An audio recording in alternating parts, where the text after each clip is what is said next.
പൂർണ്ണമായി ആരെയും മനസ്സിലാക്കാതെ നമ്മൾ അവരെ ഇഷ്ടപ്പെടരുത്.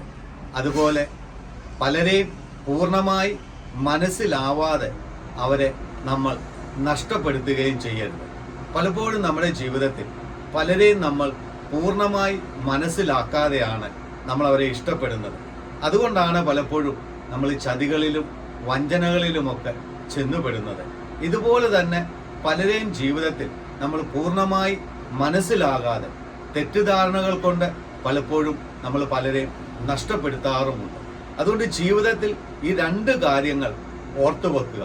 ഒന്ന്, പൂർണ്ണമായി മനസ്സിലാക്കാതെ ആരെയും ഇഷ്ടപ്പെടുകയോ അതുപോലെ പൂർണ്ണമായി മനസ്സിലാവാതെ ആരെയും നമ്മൾ നഷ്ടപ്പെടുത്തുകയോ ചെയ്യാതിരിക്കുക. അങ്ങനെ ഉണ്ടെങ്കിൽ ഒരു പരിധിവരെ നമ്മുടെ ജീവിതം സന്തോഷവും സമാധാനവും ഉള്ളതായി തീരും. ദൈവം നിങ്ങളെ അനുഗ്രഹിക്കട്ടെ.